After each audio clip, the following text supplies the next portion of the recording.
and it's working. So here we go. Trying not to let my Thursday night exhaustion affect me. I'm tired tonight. I don't know why I'm so tired. Maybe the little Diablo can solve my problem. All right, here we go. It begins in 3, 2, 1. Presenting a new exciting radio program featuring the thrilling adventures of Comic Dorks. Thrilling adventure, intense excitement, pounding action, and spine-tingling mystery.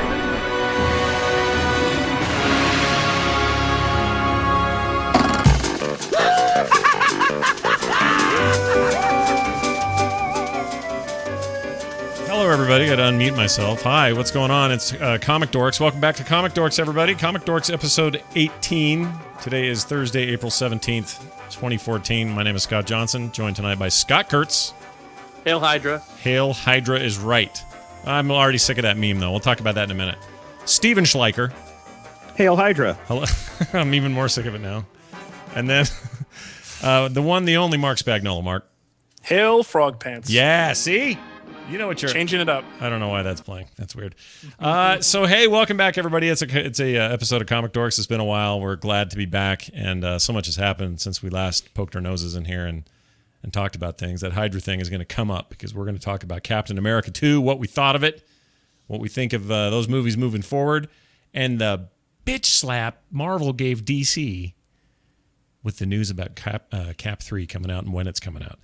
I want to talk about all those things. We'll get to all that in the big news. The stolen plans of the vibrator were destroyed, along with the only two criminals who knew how to operate it. All right, before we get to any of that, let's talk about that Amazon buying Comixology deal. It's been about a week or a week and a half or so since the announcement was made. I am very curious about what everybody thinks of this. My take is a quick one, and that is that it's good for comics because there's now a big chunk of money behind a platform that, if we are to believe them, is going to continue the way that they already are. They're going to be branded Comixology. They're not going to be branded Amazon, or they may be Amazon's Comixology or something like that. Amazon has a pretty decent track record of acquisitions and then letting something just sort of function, but at a higher level with money behind it. Things like Audible and IMDb and a few others you could point to. So I'm personally excited. I think it means that readers win. There'll be more content, better stuff, better exclusive deals, maybe finally a subscription model for that damn thing. Stuff like that. Kurtz, what do you think? What's your take? I wish I knew more about it. I wish I knew more about how it works. I mean, Comixology at this point has been an iOS environment, right? Yeah, I mean it's Android and stuff, yeah. And they have a Fire app, so it's been on the Amazon forked version of Android for a while and all that. That's true. It's just when you think of something independent like Comixology, and they're working with Apple, Apple's not worried about them competitively. Yeah. But now that Comixology owns them, suddenly Comixology is an Apple competitor. Yeah, in a way, but also look at it this way. Steven, was it you that mentioned this on TMS, or maybe it was Tom? I think it came up in a conversation, but the thing that everybody kept coming back to was Amazon has a history of not in the iOS ecosystem. They do not want to do that 70-30 split with Apple. They don't like to take that third and give it to Apple. The Kindle app for years was a great app on the iOS on the iPad. I could just buy a book right there then and there. Right. But then they got into the in-app purchases and giving their share, and Amazon said, "Screw you guys," and turned that off. Now, of course, you can still go over to Amazon.com and buy it and have it delivered wirelessly, but I think the biggest concern that I have, even though I think this is a great thing for comics and a great thing for Comixology as a company, it concerns me that we may lose the in-app purchase on the iOS devices. Right. Yeah, they may not. I mean, I'm really curious because it's the same thing for me with the Amazon Prime app on my iOS device. Yeah. So Amazon Prime, I can watch pretty much anything. Mm-hmm. I can also purchase things and watch them on the app, but I can't purchase them from the phone. I have to go to the web. Yeah, same deal. And then buy it and then go into the app. So, I mean, the problem with that, especially for creators, is that impulse, right? I mean, yeah. You get to the end of the thing, it's like, oh, the next issue's right here if you want it for $3.99. Yep, okay, exactly. Okay. But now if it's like, well, if you would like to read the next one, go to your computer or jump out to the browser. So if that gets implemented, that's going to suck. Yeah. And then it's one of those things where it's like, so these people behind Comixology, ostensibly the people that made it great, they all just kind of took their buyouts now. You know what I mean? Like now it feels, I don't know. I mean, time will tell, right? Like they claim. So this is what they're saying. The two founder guys, which we interviewed on an old Twitch show forever ago, say that they're not going anywhere. That this in is it to win it. Yeah, in it to win it. This is like the Oculus argument of Facebook buying them and them kind of standing firm and going, no, we're not. Nobody's taking money and putting it in the back of a Lamborghini and leaving town. We're with this now, and now we've got the money to do what we always needed to do, and we don't have this specter of automatic failure over our head every time we check our financials. Right. To me, this seems like it means two things. It means the market's healthy. I want to say digital comics market is healthier than maybe we thought, or maybe it's just healthy enough for a suitor like Amazon to give two craps. That seems good to me, that they would have interest at all. Well, you know what I mean? Yeah. Like if they're going to... Go ahead. Here's the thing. Comixology has consistently been the top or in the top 10 of the in-app purchase apps through the iTunes store. Yeah. Amazon would be crazy to say we're going to take that purchase out of Comixology or not allow that to happen. So what could happen, though, that could make this really great is maybe we can start buying stuff through our Amazon account and our Amazon link, and independent comic creators can now have people posting their affiliate links to the comics through their websites and sell even more comics. Yeah, that's all possible. This is where the good thing is coming from. Yeah, that's all possible. And also I was thinking like, all right, so Mark, you have a book out right now that's awesome and everyone loves it. I saw a tweet earlier today, you retweeted it. It just seems like that thing's doing great. It's doing all right. Let's say that book was The Wood Whisperer Saves the World, and it's a comic book story about you kicking ass, right? You're a hero, you got a cape and all that. That's actually what it is. Oh, well then look how behind the times I am. So here's the question. If you could right now getting things published via Comixology as an independent artist, or, any of us wanted to put something out on there, it's kind of a pain. You got to go through approval processes. It's not super simple. They've been streamlining some of that, but it's just a little squampus and nobody really knows what's going on. But if you suddenly can do singles or full published books via this app, that to me seems like a really good thing. That seems like good business for comics to me. I think so. I mean, ultimately, I think Amazon getting a hold of this, to me, just feels like it could be good because it's a very mainstream, like you guys were saying, a mainstream company. It tells us that digital comics or these sales are something viable for them to give a shit about. Right. To me, it's all good, and I think you're right, Stephen. I can't imagine them just saying no purchases in app. I've got a pile of crap that I have not read yet and might never get to that I just bought because I'm like, oh, that looks good. Oh, yeah. Scott Kurtz mentioned that. And I'm like, right. I add all this stuff there, and they've got so much of my money from that. And I can't be the only one who does that type of thing at 99 cents or, And they didn't change. And remember, they didn't change. So, yes, this has been true of the Kindle when that switch happened and they had to pull out because they didn't want to do the split. But they didn't do this with Audible, and they own Audible now. And Audible's app and everything you do with Audible is still, there's in-app purchases for Audible. Is there? Yeah. So I don't think they would have any cause or reason to say, in other words, if they're going to let it stand as its own brand, here is the Comixology thing. We own it. It's a subsidiary, all of that, but we're not rebranding it. It's not Amazon Comics now. It's just straight up this other thing, and it's going to independently function. I don't know why they would go and try to change all that because you've already got a very well-established customer expectation. When it came to the Kindle, you kind of did, but mostly that was for people with Kindles. Do you know what I mean? This is different than that. Yeah. Well, just to step back, I don't think there is downloads in the Audible app. I mean, that's an important. I thought it was. It's an important distinction because I think you used to be able to, and then they stopped it as well. Oh well, then that's bad. So I mean, there definitely is a precedent for this to happen. Yeah.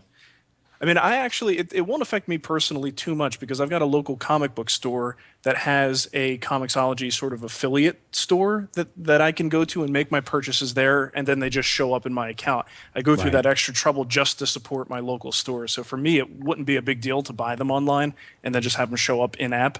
but I still do make a lot of purchases, and I'm not going to log onto my computer just to get this one goofy thing. So. Well, and I agree with Kurtz. Today I just bought like 10 issues of Superior Spider-Man because I hadn't caught up yet to him, and it's like, okay, I'll get that one and that one and that one and that one and that one. Click, click, click, click, click. And the next thing you know, you're $60 in the hole. But don't you think so? So you just proved out what I think they're going to do. There's so much of an impulse buy happening here, especially with comics that are like 99 cents or on sale or whatever. And for them just to keep buying issues is too powerful of a consumer treadmill for Amazon to screw up. Because if you do change this, that may change it to the degree that people aren't doing that anymore. Because now they got to think about it. You're going to anger a lot of people with that move too. Yeah, it'd be bad. So I don't know. It's interesting. I want to see what they do. I think I would give up the 30% or whatever that Apple's taking, 30 cents of every dollar, to ensure that it's quantity, not the profit split.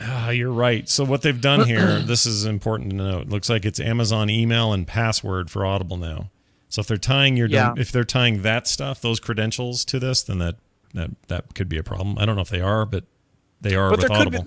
There could be some good stuff to come out of this. Like with Audible, they've got the Whisper Sync thing. So if you buy an Audible file, you can get the text. And I've done that before where I like to have both sometimes because I actually want to sit down and read at night, but during the day I may want to listen. And it syncs up between what you're reading and what you're listening to. And you get you have to buy the book again, but you get it at a discounted rate because it knows you purchased the Audible file. So, I mean, I just think there could be cool things that may come out of this if they use their Amazon power to kind of make Sure. My wife uses that Whisper Sync all the time. Yeah, I do too. It's great. Here's the other good thing. Go ahead. I was going to say, here's the other good thing. Remember a couple of years ago when they did that Marvel thing at South by Southwest and their servers crashed all to hell? Oh, yeah. Now maybe they can move all their content over to the Amazon servers and they won't have to worry about that ever again. Not so much, yeah. Like that's the other thing is the infrastructure alone is a huge boon for these guys. I mean, not having to worry about where you're going to have your data housed or any of that stuff goes away. And, them worrying about, well, if we're tripling the resolution of these comics to look better on Retina iPads and high-resolution Android devices, we need to, think about what that means for storage and bandwidth and transfers and like all that stuff factors in. You take this to Amazon and that suddenly just kind of all goes away. I just want to be able to read my comics on my Fire TV. Yeah, dude. Actually, imagine? I still don't know how I fit. Like the other day I was thinking that'd be cool. The remote kind of would work and you could just skip through this stuff. And then the more I thought about it, I thought, I don't think I want to read these on a television. It would be terrible. Unless they have audio. No, but they'll do. Yeah, it really feels like what Amazon just bought was a relationship with Marvel and DC. And where Comixology possibly couldn't do much more than what they were already doing, Amazon can. Yeah. And now Amazon has contracts with Marvel, ostensibly now, or vicariously, they have a contract with Marvel and DC. So if they want to propose, all right, we own Comixology now, so here's what you guys are doing next. We're going to do interactive comics on Fire TV. Right. Or, buy this ultimate edition of Hush that we have on sale right now for $30, the hardbound edition, and we'll give you the entire thing digitally on your Comixology app. Like they have all kinds of crossover they can do now with they kind of become the brick and mortar that you're talking about, Mark, up the street. Yeah. They're going to benefit from that same relationship probably. I mean, how many times have you gone and it's like, this book's interesting. It's like, buy it for your Kindle. Now it could be buy it on Comixology for comics. Yep. I wonder, Scott Kurtz, does this change your thoughts now on these comics could go away in an instant? The idea of renting? Great revisit of that question. I mean, I think at this point, since Amazon is a much, much healthier company than Comixology, no, I don't. I'm not as worried about it going away. But certainly, this is exactly what I'm talking about. How much money did you just invest in Comixology? Well, guess what? Amazon bought them. So I hope you like whatever Amazon is planning to do with your comics because they could do anything and tough shit. They could, but they're not going to do anything bad. I mean, they're very customer centric as a company. I think we're fine. I'm not worried about it. Yeah. I'm not worried about it. But it does prove the point that if they did want to do something dickish, they have the power to do that. Plus, the handover is gone now. Like the old handover was the store up the street could close any minute. It could go out of business and your source for comics could just be gone. But whatever you've purchased there, you've got in your possession. You own it. It's in your house. It's in a box. and you own the comic, and if they can go away and restart 1,000 times, it won't matter. You still have that copy of X-Men. This situation, which is kind of where I side with Kurt, it's not really. I mean, there's nothing really to side on here, but the idea that this is changing hands in a digital space, it's the same concern I have about Steam games or PS4 games or any other kind of this digital content stuff, movies, music, whatever. It is no longer a thing where I got it out of your hand and now I can take it somewhere else no matter where you go or what you do. So not to say Amazon would go away or that they would do anything bad for their customers. It's still just not in our hands. And I think there's an intrinsic kind of dislike of that for a lot of people. They already have comics in on Amazon for the Kindle, and you could buy quite a bit of comic books on there. They've got a little newsletter from Amazon to tell you like what's new, and so I'm just curious to see how that's all going to play out. Yeah, how is that stuff? Do they have a decent selection? I've never even bothered. I looked at it a little bit. I signed up. When you sign up, you get like Superman #1 from the new 52. It's all right. I mean, it's not gonna. It doesn't draw me away from Comixology. I'm sure some people like it though. Yeah. Well, interesting stuff. Can't wait for. I mean, we're not going to see the effect of this. We don't even know the deal yet, do we, Stephen? There's no like details on how much money or any of that. Is no. There's no information on that. I was just trying to see when they were expecting to close on it. I thought they were expecting to close by the end of the second quarter on this, but I don't have. And there's no details. Like we don't know how much. We don't know how much they we got don't know paid what the purchase was. I mean, and there's could be questions over can they even buy the company? Who knows? Mm-hmm. Is Ivor still around? It is. Okay. Not very good, but is it still around? I thought it was. Oh no, I'm thinking of that Japanese manga one that went away. That was a while ago, though. Yeah. I'm thinking of something else. All right. Well, as we know more, we'll talk about it on the show, of course. Captain America 2: The Winter Soldier came out. It was huge in the box office, unusual for an April release, and they were really smart to put it out when they did. Kind of gave distance to the normal crazy May rush of big movies, and put it well out of the distance of perhaps crappy, but still going to make a ton of money Transformers movie. These are all smart moves on their part. But that movie did really well, and we all saw it, and we haven't had a chance to talk about what we think. I don't even know where to start with this, except to say I loved it, and it's my favorite Marvel movie now, and I want to see more of it. Whoa, over Avengers? Yeah, I liked it better than Avengers. Yeah, me too. It's not like miles ahead of Avengers, but I liked it. I liked it better. I think it was a better.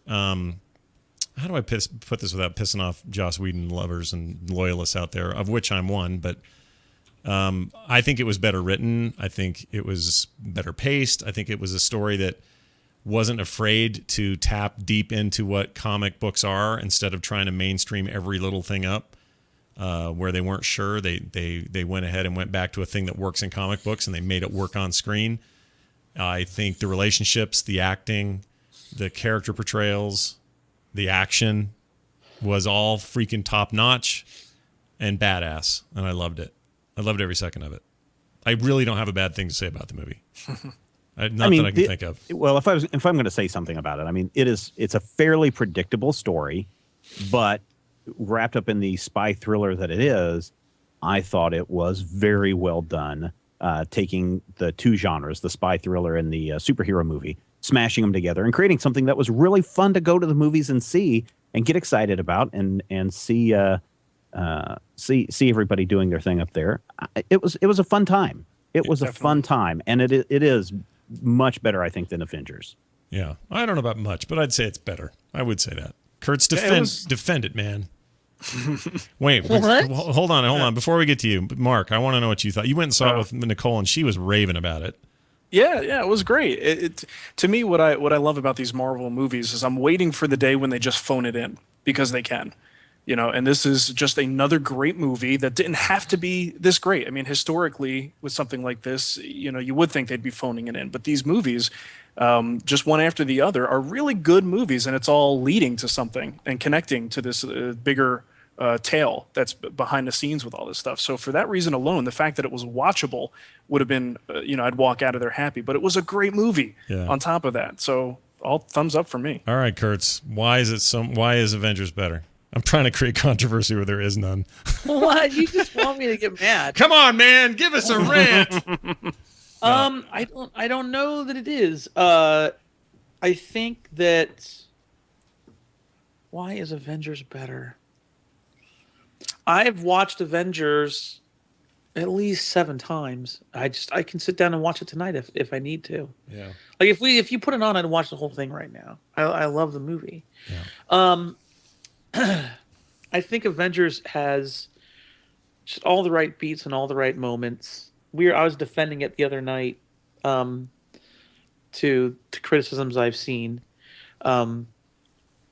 The Winter Soldier is my favorite Marvel movie besides Avengers, just because I'm not ready to let anything else take the top spot. But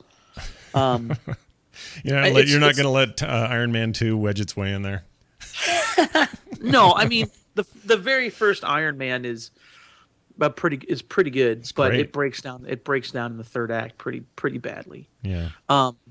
That's the thing that happens a lot with these superhero movies, and is at the end they just go, okay, now there's a fight, and it's just kind of like, oh my god, nothing's happening here, and it's not very exciting.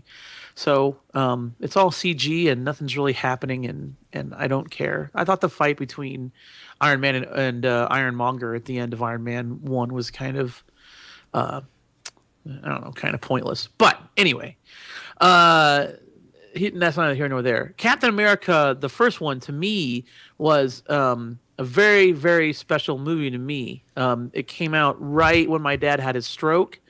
It was really important for my dad to see it, because we love seeing all these kind of pop culture movies together. We found a way to get it to him in the hospital. I love that it was a World War II movie. These Captain America movies are great because the first movie was they snuck Captain America movie inside of a World War II. Mm-hmm. Yeah, basically. Yeah. And now it's like now we snuck a 1970s political 3 days thriller. of 3 days of Condor. Sure. Yeah. Manchurian Candidate, whatever. Yeah, now we hit a Captain America inside of that, and I'm really excited to see what they do with the third one. But the thing I like about the Cap movies, and to a larger extent most of the Marvel films, but I think that Cap and the Avengers have done it the best, is that they are unapologetically comic book movies. Oh yeah. Yeah, I agree with that. And there's no director going, well, I like Batman, but we have to root it in reality. And it's like, that first Captain America movie is we're fighting the Nazis and we need a new soldier. How are we going to make a better soldier? Well, this German scientist has come up with a serum. Okay, what's that process? We shoot him with the serum, and then we hit him with Vita rays. And everyone in the theater's like, Vita rays? And I'm like, fucking Vita rays, yeah! That's Captain America's origin. He got hit with Vita rays. Sorry, it's Vita rays. I don't give a fuck. It's Captain America. And they don't ever apologize. It's like the Winter Soldier. Well, we cryo-froze him. He's got a metal arm. Really? How does that work? Because he's the Winter Soldier, so go fuck yourself. And the Falcon's got wings, and he flies around, and it's just they don't give a shit. Even the story tropes of like the overarching menace, which is these new hover carriers, are going to be all this trouble. And by the way, spoilers in this, we're going to talk about stuff in the movie. So if you haven't seen it yet, maybe you want to pause this episode and come back later. But anyway, the point is, even that whole idea, and that they're all synced, and you got to go change chips out in them. It's a comic book. Yeah. Every part of that, and maybe in some other genre that wasn't so lovingly handled, that may have come off as cheeseball and dumb, but totally worked for me here. Yeah, I mean, it's like, okay, guys, we've got superhero movies tied up. Okay, we got fucking Hollywood by the balls. We have probably one of the largest grossing pop culture movies of all time. So I think it's the second one, all right, behind Harry Potter. Yeah. We're not touching that shit. What are we doing next, guys? We're doing Cap 2. All right, who's he fighting? He's going to fight fucking Batroc the Leaper. Yeah. Because he's a Captain America movie. Yeah. Okay, we can't put in Batroc the Leaper, whose superpower is to kick shit. No, we're putting him in, and he's going to kick shit. And it's Batroc, and who gives a fuck? Yeah. And I think that's why it works. Now, you really want to hear me rant? we'll discuss how Winter Soldier is the better Superman movie than Superman was. Well, we had a few people on And- Twitter tonight who were like, "Are you guys going to talk about how just compare it to that movie?" I'm like, "It'll probably come up. It'll come up." Guys, you know that Marvel added all that shit just to fuck with them. Oh yeah. Come on. Well, I mean, it's Like, further down in the show, they are screwing with Warner Brothers so much that they said, you know that Man of Steel movie that you guys have coming out maybe someday. Well, we're going to put our Captain America 3 movie right on the same day. Same day. Yeah. So there you go. Don't worry, guys. The people that want a Superman movie on Superman Day, you'll get one. It's called Cap 3. Yeah, kind of how I feel about it. He'll do the right thing. He'll choose freedom over fear. He'll go visit his old girlfriend in the hospital, and he will refuse to fight once he's gotten everyone out of danger. There's a novel fucking idea. Then he will refuse to fight the bad guy, even if it kills him. Yeah. And guess what? He doesn't lie. They stole a line from the Reeve Superman movie and gave it to Cap, and that was absolutely some screenwriter going, let's just stick it right up their butthole. But what's great about that is it's okay. Let's say that there's all this intent behind these lines, and let's say that you're totally right about that. That this is them screwing around with Warner Brothers. They're doing it in a genuine way. Like this is what they're saying. They're saying the movie that is going to sell the most, the thing you're worried about over there, trying to mainstream it or create it for a grungy audience or whatever you're trying to do to Superman. Over here, we're doing what the comic books did. We're making characters they already did, and we're not really changing that much to make it work in 2014 because it already works now. And that alone is a slap in the face. That's like saying you guys are so nervous about getting this wrong that you're getting it wrong. That you're just over there getting it wrong, you know? And here's the thing, and I have not read a ton of Cap, but has Cap always been Superman-ish like that? Yes. Well, in the comics, a lot of it. Yeah, pretty much. No, but I mean his morals. Yeah, sort of yes. Americana idealistic. Sure. What was his his position in Civil War? Registration or not registration? His was not. He was pro-registration. No. Wait, do I have it backwards? There was a reference to that in the Superior Spider-Man recently, and I don't remember what it was. Right. I gotta look it up. I saw that too. I thought he was anti-registration. It was Tony that was all into that. I think Tony was, because Tony made Peter Parker come out and reveal himself. Remember? Oh yeah, that's you're right. right. Yeah, he was against. Yeah, he was. That was the whole point of that. Is he was like, no, we're not giving up our basic freedoms for your shitball idea. Right, but the only times that Captain America goes against the ideals is when they don't represent American ideals, right? He doesn't always just follow along and be the good soldier. When there's something actually wrong, like in Civil War, he'll stand up for that and say, hey, wait a minute, there's a problem. Or when he's, in this movie, when he realizes that there's an injustice going on, he knows he's not just going to stand down because his superiors are telling him to do that. That's when he's going to stand up and fight, and that's what makes this movie interesting. I agree. So yeah, when you look at people who complain about Superman and say, well, Superman's just a big Boy Scout and he always does the right thing, and that makes him boring. And that's boring. And how do you write that? Well, it's called Captain America 2. Exactly. And you can go see it in the theaters now. So fuck you, Snyder, and fuck you, David Goyer. You just got schooled. You just got schooled by two screenwriters who added Batroc the Leaper to their movie.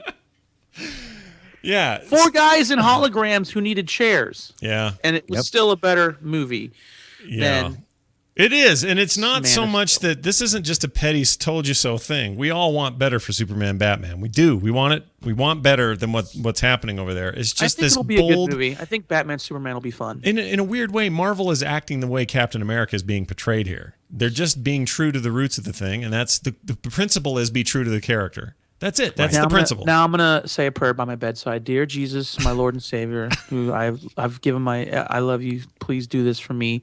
Please, in Avengers 2, even if only Thor sees it, please have Cap pick up the hammer and he's worthy and he works and he lifts it. I want to see it in Avengers 2.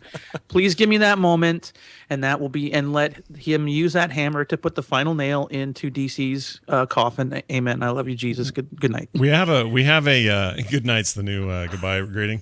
We have an IP address that comes all the way from there, so I know he's listening. It's good. We're good. He downloads the show every time there's a new one. You know what, Jesus? Yeah, Jesus does every time. Every Oh, time. you meant something at Marvel. I was a little excited. No, don't get too excited. Only Jesus heard How it. awesome would it be if he goes to pick up that hammer and it works? Dude. In the comic, he's done it. Yeah, he has, right? Isn't he the only one that has? Or do I have that wrong? Beta Ray Bill's been able to lift it. Cap's lifted it. Yeah, who else was there? There was somebody else. Let's see. People who have lifted Thor's hammer. You guys move on. All right, we're moving on. But we all agree, right? No. I mean, it's just regardless of comparisons to what other people are doing, this stands on its own. It's really strong, and I can't recommend it enough. And part of me is like, I want to fight against the mainstreamification of all this stuff. There's a part of me that wants to be that guy, but they're giving me stuff I want, and I can't deny it. They're kind of doing it the comic, like Scott was saying, the very comic booky way, and not just in the storyline, but in how these different storylines play with each other and intermingle a little bit. And what I'm curious about is where this is going 5 to 10 years from now, and as these actors age, what they do for reboots and refreshes. But right now, it's the golden age for this prime stuff. time, It's awesome. Yeah, it really is. And when they make these, I love a movie that's full of fan service that doesn't feel like fan service.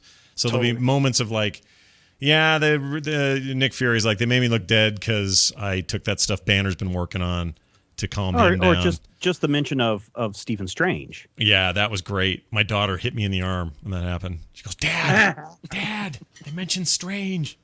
So yeah, and she, she's a whole other generation getting into this, and I think they are just playing all their cards right. It's freaking fantastic. So let me ask Kurtz this, since he thinks I'm a horrible father already for letting my young son watch Man of Steel. Oh, that's right. Do you think I should let my young son watch Captain America 2? How old is he? 7. I mean, if he's not scared of it, yeah, absolutely. He's not scared of it. He would. I think this movie would be great for him. He's been begging me to watch it. I know you were a little gun shy after Man of Steel, though, right? Yeah. There's nothing in this movie that I think is too over the top. No. It's not too gory. There's a good moral to it, right? Yeah. No, Yeah. and then there's nothing. I don't think there's anything super scary about it. There's a lot of explosions that are. He's cool with that. Do you notice Marvel and Disney also inserted the Knight Rider movie you've never had? Did you notice that? When freaking Fury's riding around in that freaking SUV, that was basically a kit. Awesome. That sequence was the best. Incredible. It didn't fly. It didn't fly. What a great bunch. It didn't have the boost to make it suddenly fly over things, but to have all of that, just all of these scenes that were so well. That's why I think I liked it better in Avengers. I felt like Nick Fury was okay in Avengers, but didn't really get a lot of spotlight. Here's a movie where he probably shouldn't have, but got this huge moment on his own in that car. That was just badass. So much stuff like that. Well, before we move away from this, and it's totally spoilery, so if someone's listening again, stop listening if you haven't watched it. But what do you think the impact of this whole S.H.I.E.L.D. thing is going to be now from movie to movie? And I don't watch the TV show, so I don't know if there's. They actually addressed it last week in Agents of S.H.I.E.L.D., where it was the whole big reveal. And even though I haven't watched the show, you can watch the internet pretty not even closely, and you'll find out who the Hydra agent is. Guys, the last 2 episodes of S.H.I.E.L.D. are really good. Really? Yeah. What? You said that? Hold on. Scott Kurtz said that? Just making sure we need to do a voice check. Does it make it worth it to watch the rest of them? That's what I'm doing now. No, not really. Okay. Is it? Just watch the last 3. Can you watch the last 3 and feel like you've got the gist of everything? You feel like that's safe? All right. Yeah. All right. I haven't watched it yet either.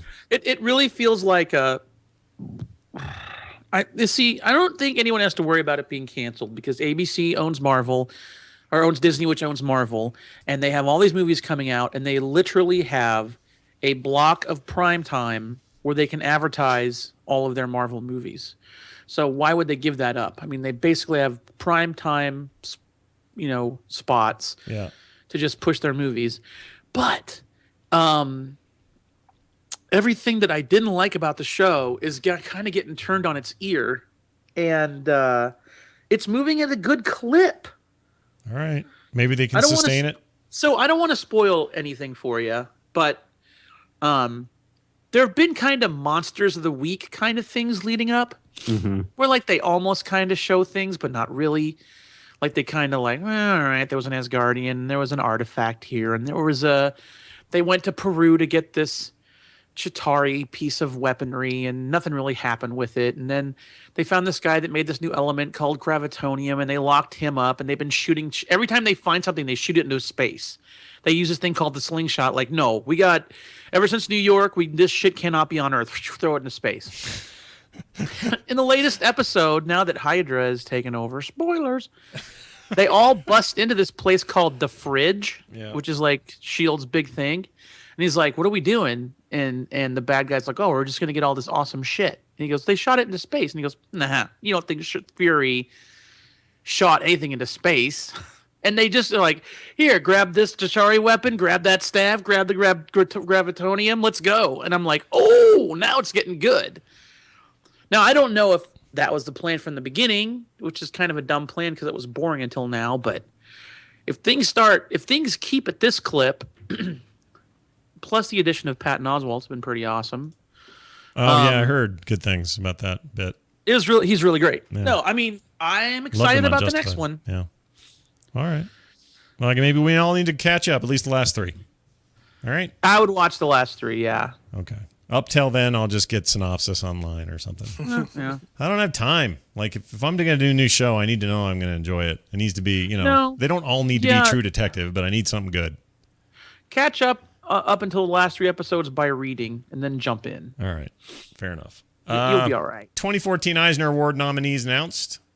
Kurtz, any thoughts on nominations? Good, the bad? How important is this? It's very important. You've hosted these before, right? You've been an MC. No, I've MC'd the Harvey Awards. Oh, the Harveys, that's it. Yeah. I have been nominated for and have won an Eisner. That's what I'm thinking of. And it was an honor, and both times to be nominated and lose and to be nominated and to win. Yeah. I think the Eisners are pretty cool. And I think that they'll always be kind of controversial because it's important.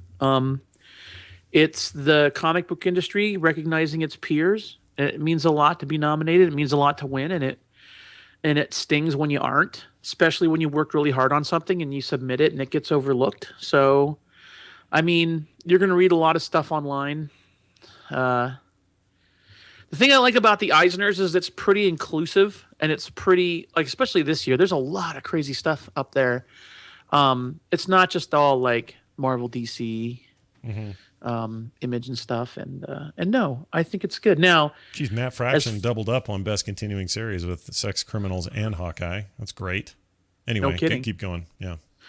I don't, as far as like what it does for your career or anything, I don't know that it moves the needle on income or anything, but it's a big deal. And it's got a great history to it. And I feel the same way about the Harveys too. I've worked with the people that put on the Harveys. They care very deeply about it. And I, through my association with the Eisners, having been nominated a couple times and talking to the people that run those, Jackie Estrada, she cares very deeply about it. And all the judges that I've ever talked to over the years, they take it very seriously. So it's good. And it was a good list this year. I know some people have been having a hissy fit over there was an article about here are 51 long form webcomics that didn't get nominated, Yeah. Everyone's kind of pissed off that the Oatmeal got nominated for an online comic Eisner because that poor guy has taken a lot of shit from me included. So it's well deserved. People love it. He puts some funny stuff up, and the judges saw fit to nominate him. So it's the way these things go. But why it always does seem like the webcomics side are the most vocal about who didn't get in.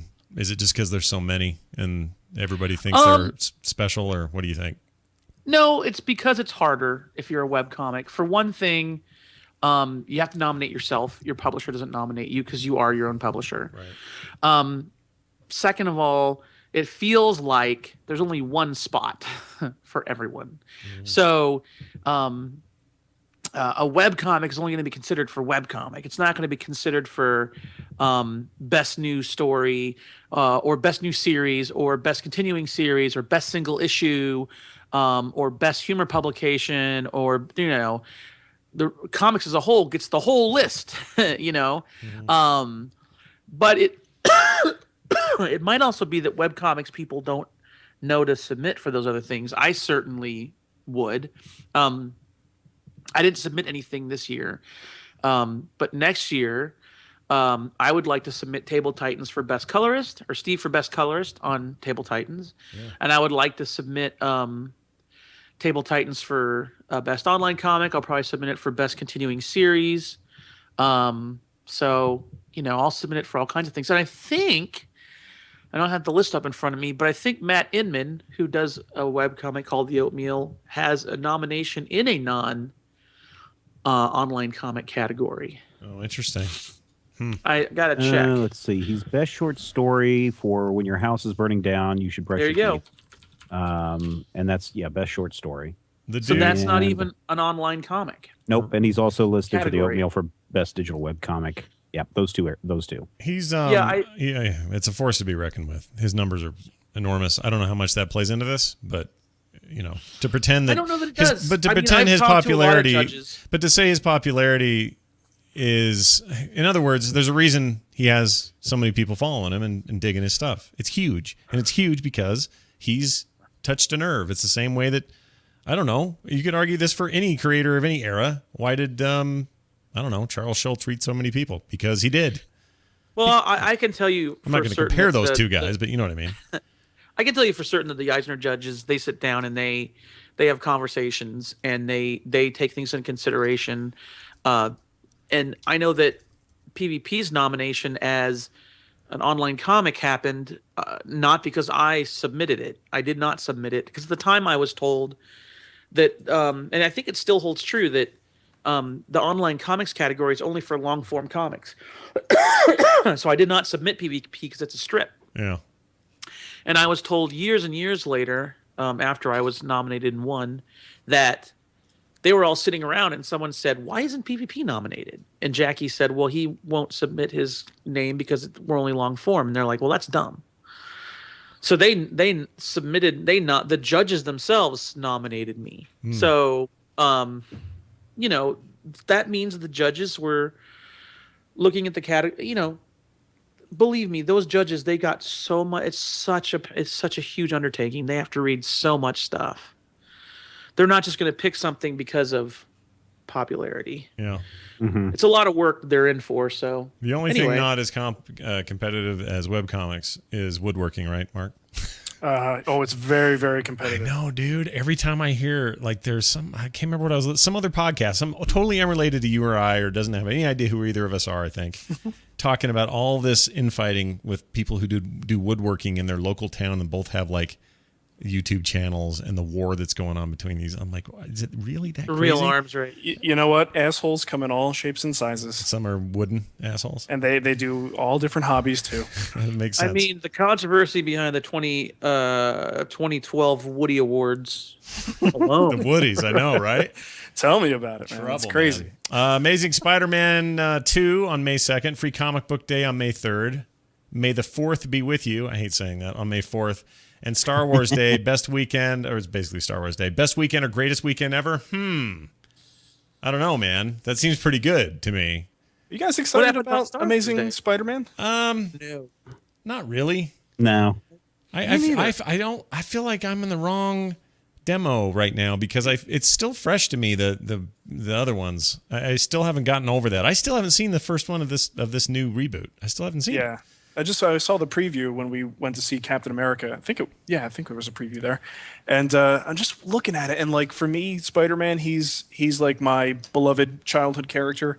And there's nothing about that movie that gives me those vibes. It's too shiny, it's too glossy. It's like the action is just like, let's make this guy flow through the sky like he's flying, you know. And I don't know. It's just that Spider-Man's too slick in that to be the Peter Parker that we know.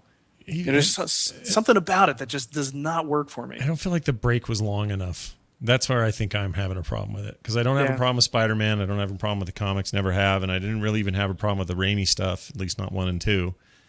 I just feel like not enough time's passed. Like I'm probably gonna feel this way about the Batman reboot, not because it's different or a new director or a new actor or any of that, but because you got to give the guy some time to get through it. And maybe that just shows my feel age. different about that. I think the problem is with the Batman reboot is when you see him in Man of Steel 2, they're going to have moved him along, right? Yeah. Like Man of Steel 2 isn't going to introduce you to a young Bruce Wayne whose parents are killed by Superman, and then goes, I will avenge my parents. And it's like, oh, the origin again. And then the Joker shows up.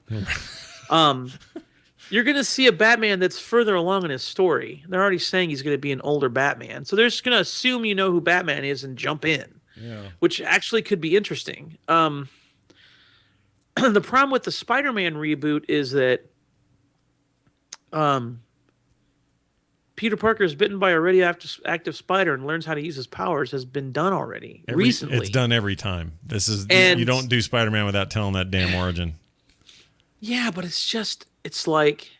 I agree, it sucks. We're just so tired of it. I mean, honestly, I feel the same way about Batman. I'm so sick of... Maybe that's why the Captain America stuff or some of these Marvel things, because they're digging into what used to be B-tier characters, is so refreshing because we're getting to hear new stuff. Like There's something to that for sure. I mean, I was never a big Cap fan. I was never a big Thor fan. But or I Iron Man. We're Iron Man. I love the movies though. Yeah. So they've created like all this like, ooh, I want to go back and read a bunch of stuff and I want to catch up. I want to see the Winter Soldier short run, whatever it was, whoever wrote it back in 2004 or whatever it was. The Brubaker stuff. I've started reading that series. And why? Well, because this stuff is new to me, new enough that it's exciting. And the characters I used to think, those are dumb. Can't wait for Spider-Man, though. Now I'm kind of having the opposite reaction. And maybe it's just because Marvel's kicking ass and Sony's doing and Fox is doing That's a good question. How different do you think it would be if it were directly in Marvel's hands dealing with Spider-Man? Well, I mean, I don't even know that we'd have gotten all these last movies that we got had they already had it, because part of the reason they had to dip deep was because of these things were in other people's hands and they couldn't do anything about it. So their beloved X-Men and Spider-Man were out of their control, and now they had to go to a second tier. But now how would they do Spider-Man? I don't know. I hope they... that's what I'm like. How different would it be? Would it, if they had Spider-Man in their back pocket, would it have impacted everything else they did? Yeah.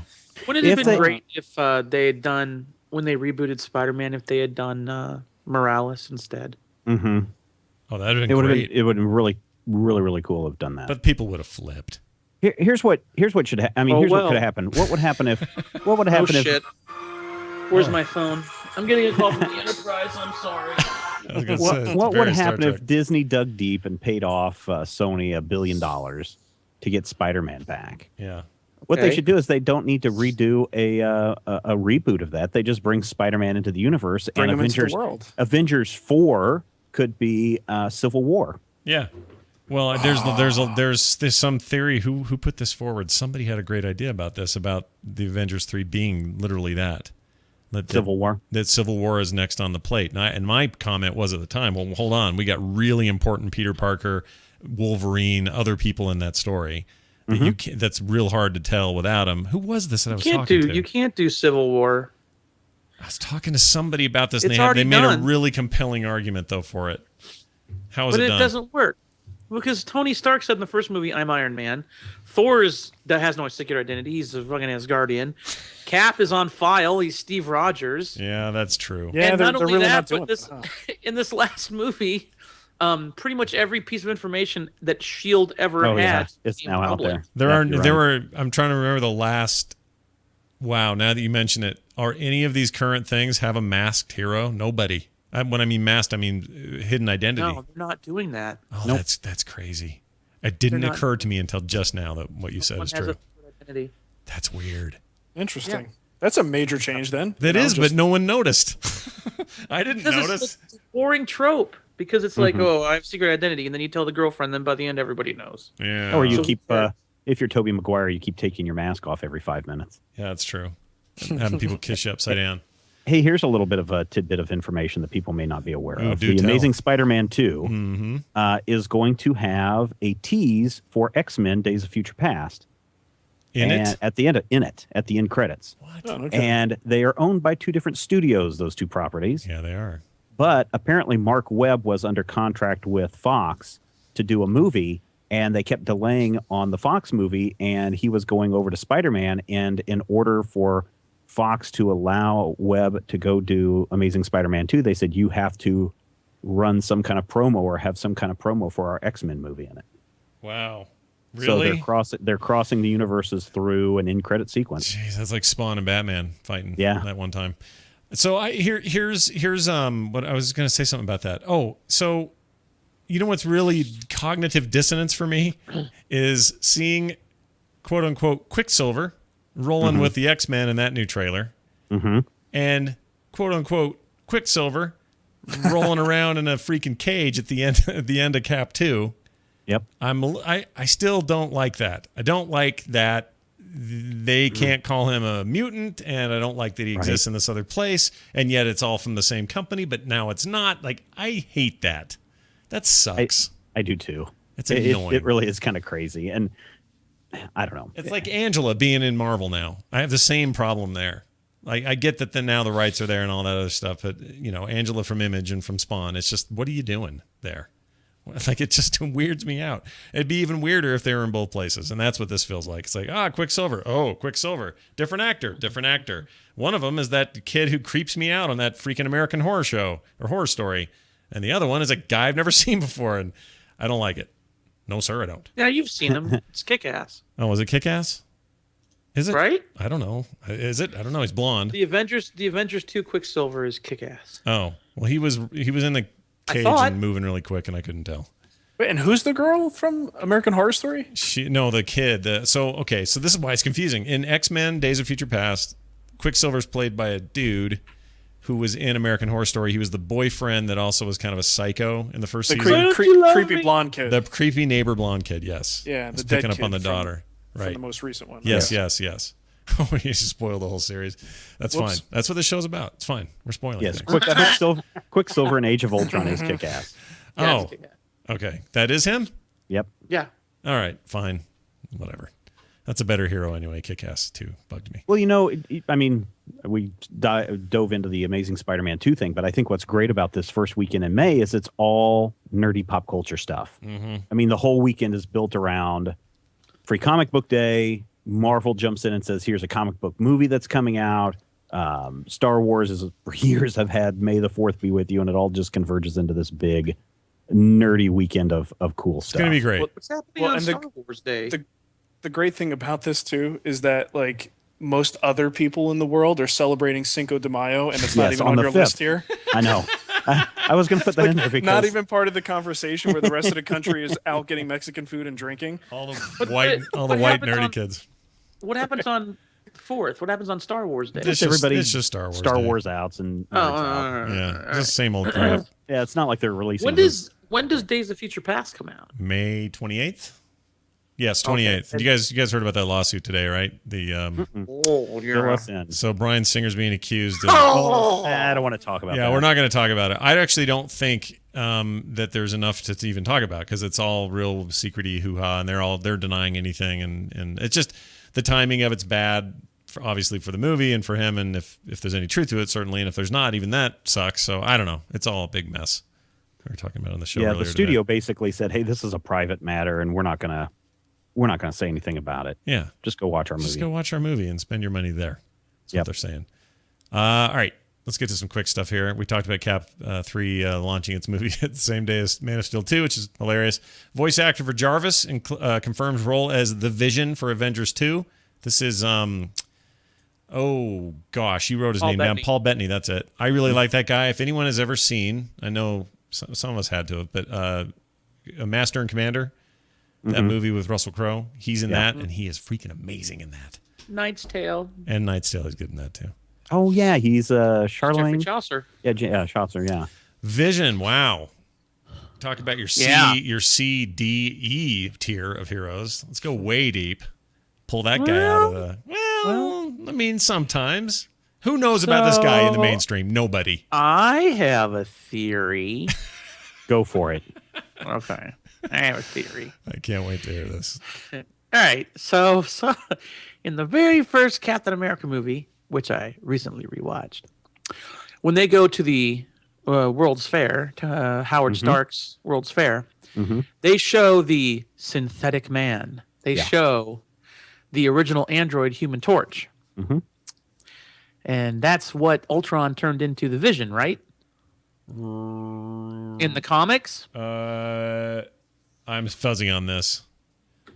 Let's say yes. I read up on this, but I'm fuzzy on it. So let's say yes for the sake of argument. So you think they teased him? I think it's pretty cool. And now here he is. But he's still These guys aren't afraid. Yeah, but he's still like a weird. He's like a mushroom that fell in the back of the fridge and you found it later. He's not a character anyone knows about. Nobody knows. Ooh, the Vision? The Vision. Yeah, Well, I think yourself, people do. Johnson. Yes, I mean, Avengers readers know the Vision. They do, but Yeah. on a mainstream kind of. Got to remember the Avengers were out of everybody's radar until there was a great movie about them. Yeah. Well, okay, let's put it this way: if you consider that Paul Bettany is already the voice of Jarvis, and they've already discussed that Ultron is not going to follow the comic book origin the of Ant-Man being origin. being invented by Hank Pym, but instead will come from somewhere else in the Marvel Cinematic Universe. It's not a big leap to make the jump that somehow Stark's armor, which as of Iron Man 3 is pretty much running its fucking self now, Yep. is going to somehow become sentient. Which is a great way and- to handle that, by the way. Right. And Yeah. if you then add on the news that the person who plays Jarvis is going to be playing a character that is a sentient android, maybe you have Stark's armor Jarvis going good and bad at the same time. You end up with the Vision, you end up with Ultron. Sounds pretty cool, man. It does seem pretty cool. I admit, Really you're right. excited. It does seem really cool, and you know what? It has a weird redemptive effect for Iron Man 3 for me a bit, because one of my problems and complaints was that these suits don't even need Tony anymore. It's like, what do they do? What is he even doing there? He's just a fleshy thing in the way. And the idea Exactly what Ultron thinks. and the idea that those have now run amok to the point that something's gone real bad, real wrong. That's an awesome resolution to that for me, just as a viewer, to kind of walk away from those two experiences and go, okay, great. Now that justifies in a weird way the way that movie ended. Anyway, good stuff. Exciting things happening there. What else here? Quick stuff. Dick Grayson is no longer Nightwing, instead becomes secret agent in DC's new series Grayson. Boy, talk about somebody trying to create a new Captain America character. Or a new Black Widow or a new Hawkeye. Good Yeah, luck. exactly. I don't like any of that. Why can't he just still be Nightwing?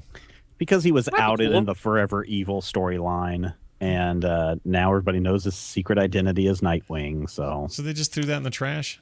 pretty much. That sucks.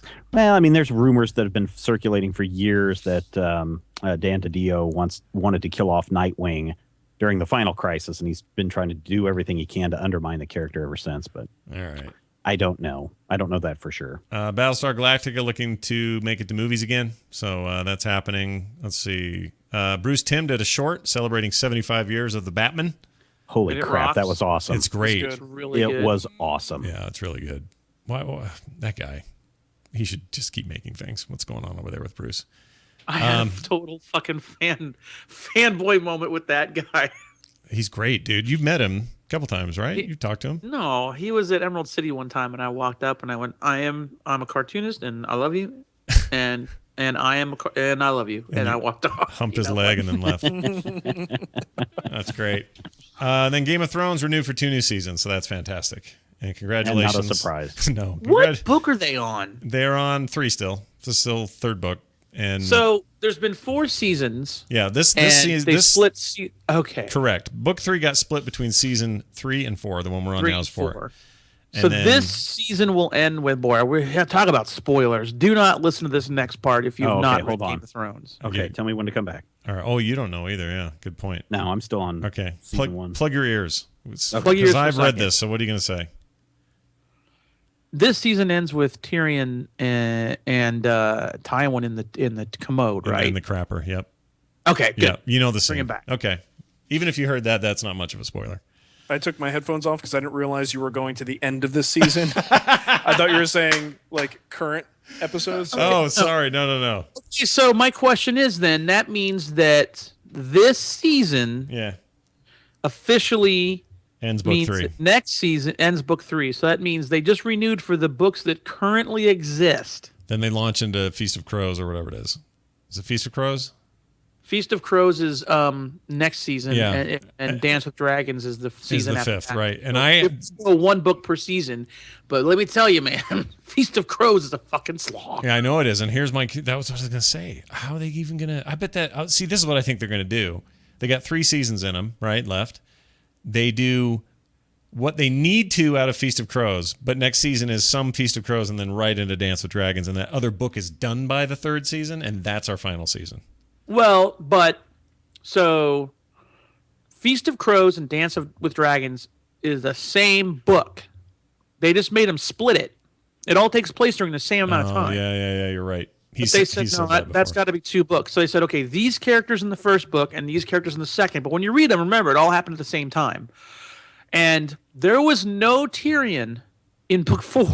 Yeah, and they're not going to do that. There's no way they're going to do that. No. So they're probably going to take half and half of each, and who knows? I agree. I totally agree. That's what they're going to do. But, Feast of Crows is rough. It's rough. I love that series, but man, I had a hard time in there. It was so long. Yeah, it's like Old Testament bad. Yeah. Lack of a better way of explaining it. All right, let's quickly get into what we're reading. Wait a minute. Don't leave me here alone. I'll talk. I'll tell you everything I know. Scott Kurtz, your part of the spreadsheet is empty. What do you want? I know. What are you reading, man? I've been busy. I've been too busy making. Yeah, you've been making. There ain't no reading. Yeah. You've been. I will recommend yeah. something that isn't comics related necessarily. All right. I will recommend 2 things, and I will somehow try to ancillarily connect them to comics. All right. All right. The first one is all 7 seasons of Columbo is on Netflix. Oh, and I cannot wait to see how you connect this to comic books. And I love Columbo. It's so good. Okay. Okay. Are you ready? Yeah. Columbo was played by Peter Falk. Peter Falk was in The Princess Bride. Yep. So was... Oh, shit. I can do this. Who else was in The Princess Bride? Lots. Patinkin, and Mandy Patinkin was in Dick Tracy, and that's a comic book movie. All right, fine. You made the connection. I'm actually kind of impressed. Columbo's good. People should watch it. It's one of those things where if you have a lot of work to do, you can put it on in the background. And just play it. Especially if you're in your 30s or 40s, because everyone's in it. Everyone. And it's just the glory days of 60s and 70s Hollywood, and it's the best. Yep. Anyway. Yep. And then the other thing I will say that I'm enjoying and I'm going to recommend to everyone, just because many of your favorite comic books are science fiction, and science fiction is inspired by science. And if you are not watching Cosmos, so good. If you're not running to watch Cosmos, you are doing yourself a disservice. You will find yourself inspired. And if you are a fiction writer, you will find so much inspiration in these shows for your writing, all from the natural world. And it's awesome. It's amazing. There you go. Agreed. Those are good recommendations. Sure. Awesome. A lot of comic books happen in space. There's your connection to that one. It's do you walk away from that with a oddly emotional reaction to something like that? I do. Especially the bits where I feel real small. Yeah, like every time Nicole and I watch that, we just look at each other and are like, we really don't mean like shit to the when you think on that scale, tiny. we are so unimportant, yet everything around us is superbly important. It's the most important stuff is our lives, but in the grand scheme of things, it's so meaningless. It's tiny, and it's funny that learning about what is out there and so big and much bigger than us seems like a really important thing to know, even though we come from this place of such of tiny importance. It's weird. Yeah. It's a really weird thing. It really makes. Go ahead. No, go ahead. No. I was just gonna say, it really makes like my job, or like going online to deal with some asshole troll or something like that. Like that stuff just becomes so insignificant to me. Like, what is the point of all that? Right. When you look at it on that scale, it's hilarious. It's good. It's really good. Yeah, it's the best. And I have very emotional attachments to Sagan, who did the first Cosmos that they're kind of remaking here, and he's the man. It's great. It's the best. Okay, well, I've been reading a bunch of comics. Been taking advantage of my Marvel Unlimited subscription, taking advantage of them splashing Captain America on everything. because, that's the way that machine works. But I decided to go back. I read I think this is since we last talked, I read all of the Joss Whedon Astonishing run in 2004. I go back to that pretty often, and I always love reading it again. I love it. It's some of my favorite comic book time moments, character beats, stuff that I've ever read. So I always go back to that, and I started doing that, and I got kind of a weird hair that I should go back and start with X-Men #1, Stan Lee, just ripping it out, stupid style, way back 63. Sweet. And I did, and I got about 5 issues into that, and said, I think I've gotten the taste I was looking for. They're calling Scott Summers Slim or something. What did they call him? Slimmy or Slim? Slim.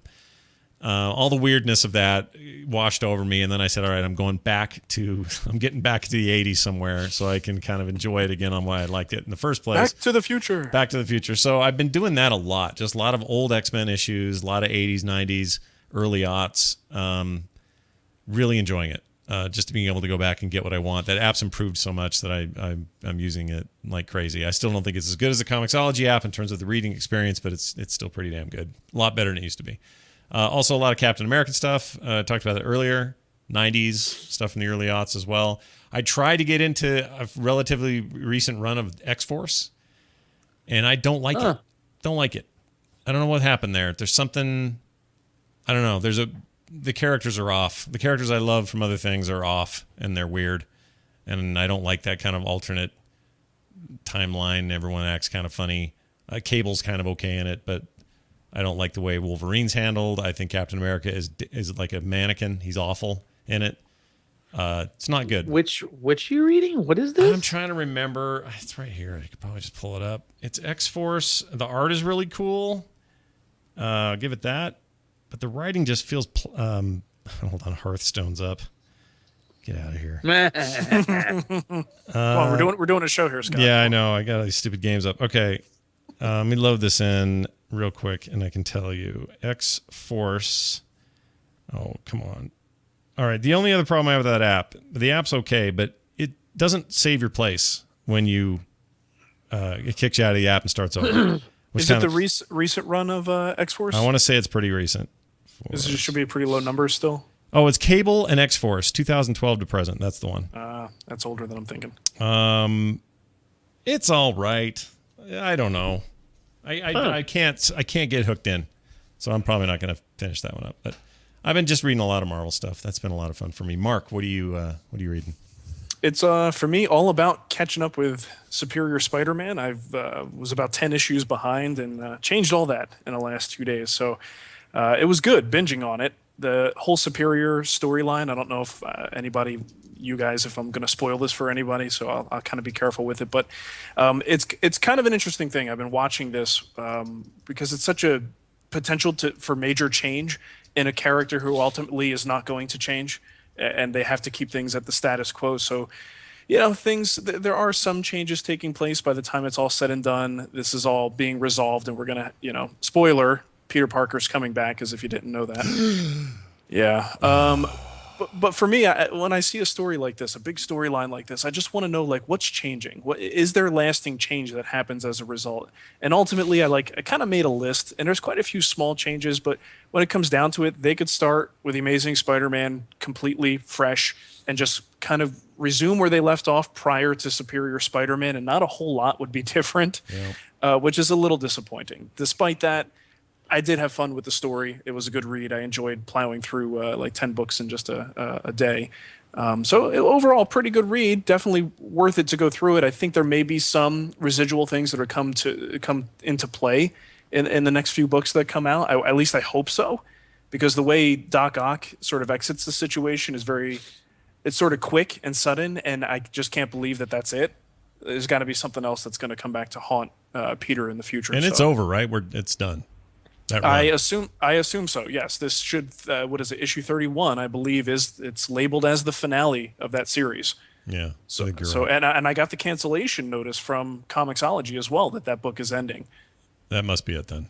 Yeah. You're not the first person. The reason I asked, you're not the first person who said that things felt like they were a bit rushed there and thought maybe there was more to come. But I think that's it. considering how difficult this was for Peter, and he was like the blue ghost Peter that I've complained about in the past. He did disappear, and it was all about Doc Ock doing his thing and trying to make a go of it. Well, that Peter came back, and then things just went really fairly quickly, and it was kind of cool. Like I'm not going to spoil it, but the way that and the reason why Doc Ock left and decided to make a change there, it was really good. It was actually kind of noble, which I was surprised by. It didn't seem very characteristic of him, but at the same time, kind of believable if you believe that inhabiting Peter Parker's body changes who he is, because they are sharing consciousness in a way. So you would think it would have to change him. So in that way, I thought it was kind of good. But read it for yourselves. I'd be curious what people think about it. But ultimately, when it comes down to it, it's another day in the life of Peter Parker, starting with the next issue. Okay, well, fair enough. So, but that's it for me on comics. Steven, are you there, Steven? Are you guys talking about Game of Thrones? No, we're done. Can I come back and? Did you not know we were done? You knew we were done, didn't you? He's been good for 20 minutes. I would have felt really bad. La, la, la, la, fingers in his ears.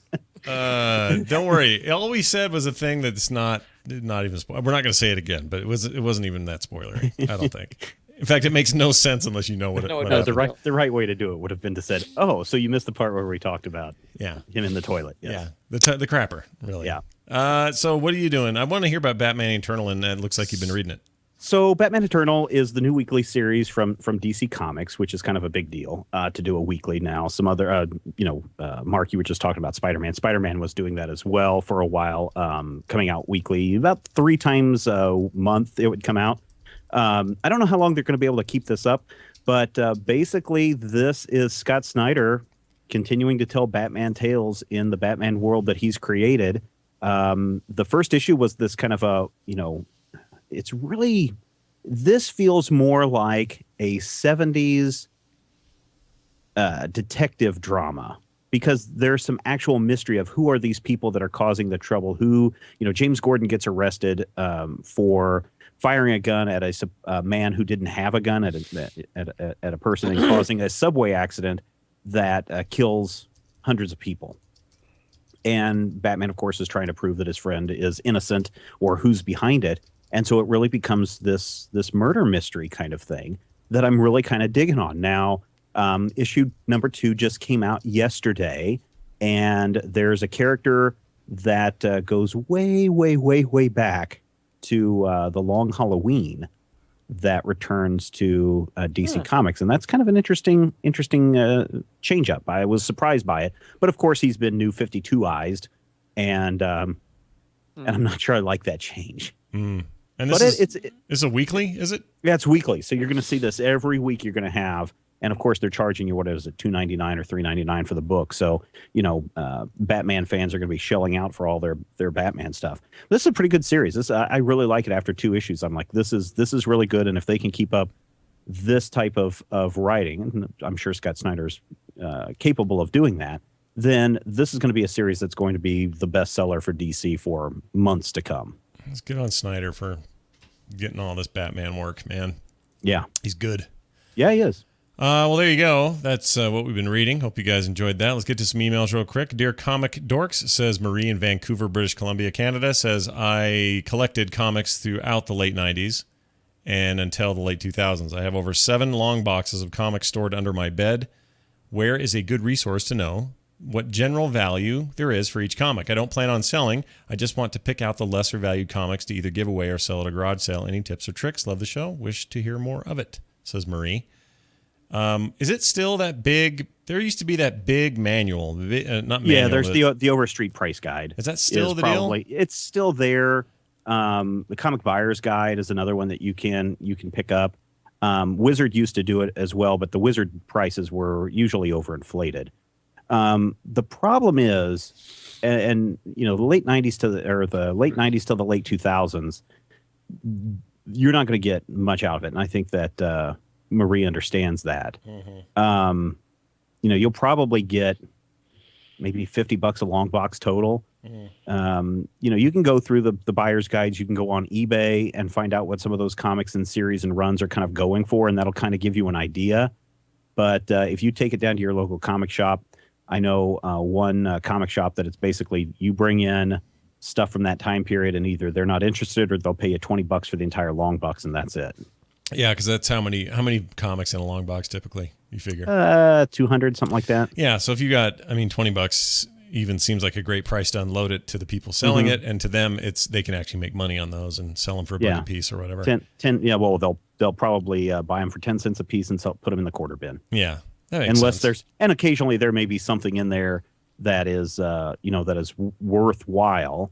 That may be, $100 or something, but most of the time, you're not going to, especially with that collection. Collectors today, from my understanding, are looking from stuff from the late 70s and earlier. Yeah. So that is where the money's being made right now in old comic books. Because the rest of there's either too many made or now it's. Well, yeah, they flood the market. I mean, you've got 100,000 comics made and everyone's going out and buying it. Yeah. I mean, Sex Criminals has sold out, I don't know, like 7 times for the reprintings. Yeah. 20 years from now, people are going to say, "Well, yeah, I've got 50 of them in my long box back home. I got a basement full of Sex Criminals." Right. Yeah, yeah. Back in the day when the death of Superman, people were like, "Oh, this is going to be a huge collector's item." And at the time, there was a shortage of people being able to get their hands on that comic. And so at the time, you could flip that thing around, buy it for $1.70, and turn around and sell it for $75. Today, you can't sell it for the cover price. Yeah, they're everywhere. Yeah. I'm sitting on 2 right now just to keep them falling off my chair. Tell us, Stephen, real quick before we get out of here about Matthew Peterson. What is happening with Matthew Peterson? Matthew Peterson is one of the co-hosts on the podcast that we do over at Major Spoilers, and we're going to be out at Nerdtacular 2014 this year. Hey, I know that. And yeah, I think you may have heard a little bit about that. I know something about that thing, yeah. And if you are interested more about comic collecting and grading comics, because that's one of the things that Matthew does at the comic book store that he works at, we're going to have a panel at Nerdtacular talking about exactly that thing. Oh, that's awesome. Nice. Yeah. That's great. That's really cool. I want to come to that one. I think you're scheduled for something else. Am I? I don't want to be, though. I want to come hear that. We're finalizing the entire schedule, so I don't know. I hope Corinne is not mad that I announced that here. Oh no, I'm sure it's fine. She's pushing me to announce more schedule stuff. So okay, well there's a schedule information for you that we will be doing a panel talking about comic book collecting and reselling and grading at Nerdtacular. All down with that, man. That's awesome. Tickets still available at nerdtacular.com. Get them, come see us, hang out, have some fun. It's going to be great. It's always good, and this year looks to be no different. Lots of cool people are going to be there, and it should be a good time. All right. Anybody got anything they want to pimp? Kurtz, you got anything cool going on? Table Titans. PvPonline.com, TableTitans.com. Yeah. That's my life right now. Yeah. That's a good life, man. It's a good life. Yeah, I'm loving it. Yeah. I mean, what else can you ask for, really, in this world? We're all doing weird crap. We love to do. This is great. Mr. Mark Spagnolo. Yes. Your book. You have a book. I do. I'm done with that. You don't want to push that. Moving on to the next thing. What's the next thing for you? We got another big project coming up in the Wood Whisperer Guild. So if you want to build yourself a very comfortable, awesome, classic Morris chair with bent laminated arms, and you just want to get into woodworking, sounds complex, but I have my website is dedicated to walking you through every step. So if you type on a computer all day, maybe you code all day, and you want to make something with your hands, go to thewoodwhispererguild.com and sign up for that project, and it's going to be a good time. Okay. I love these guild projects. We do these intense builds 3 times a year where I just go into insane detail in video on our website, and people seem to really like them. This is why you win during the zombie apocalypse, because you're building shit, and the rest of us don't know how to do anything without electricity. So because I have the most comfortable chairs. Yep, that's right. Aren't you super into Archie? The what? The Archie? No, you're thinking of Steven's really into Archie, aren't you? Oh yeah, Afterlife with Archie. Yeah. Oh yeah, they're going to kill Archie. Kill him off. Oh, we forgot to talk about that. Yeah. Yeah, they're going to kill him. Well, isn't it a publishing thing though? I mean, like it's part of the Afterlife, or not the Life with Archie, which is this what if series of what happens when Archie and Veronica or Archie and Betty get married. This is just telling the story of, at some point Archie's going to die, and here's how it happens. But there's the other series that's just him normal in high school, right? Oh yeah. Okay. Oh, I mean, the other series. There's like 50 different Archie comics. Are there really? At any one time? Yeah. Dude, Archie, the hidden money bag, freaking monster moneymaker of the comic world. They make money. It's crazy to me. Crazy. All right, very good. Anyway, well, there you go. Steven, how about you? Anything?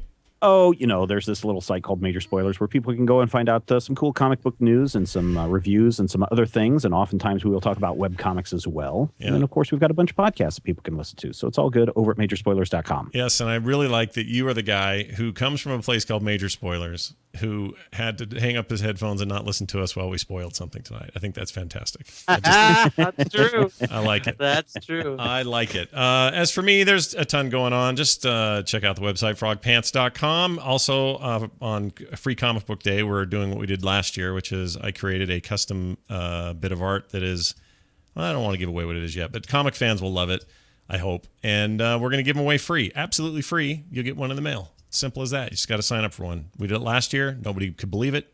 Well, believe it. We're doing it again. So that's happening that same weekend. So watch for that. Everything else, frogpants.com. comicdorks.com is our website. You might be familiar with it. If you're not, go there. It's all our archives and all that stuff. comicdorks@gmail.com is our email address. On Twitter, follow it at comicdorks. You get our shirts at /loot.com as well. More shows just like this at frogpants.com. That'll do it for us. For me, for Steven, for Scott, and for Mark. We'll see you next time.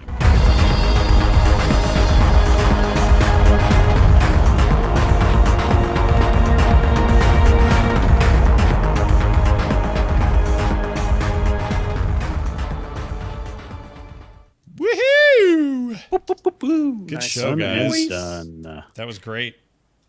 Really enjoyed it. Yay. We should do it again.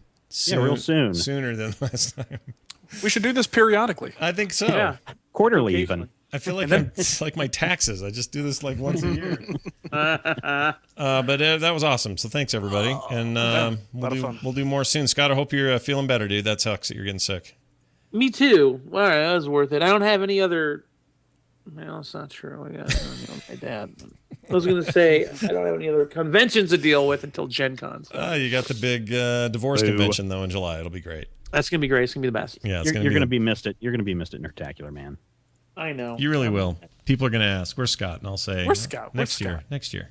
You come next year. It'll be fine." Where's Scott? Where's Scott? Stay out of trouble. Get the sound effect on my phone. Exactly. Just hold that up to anybody. Like, exactly. There you go. Perfect. All right. See you guys. All right. That's it.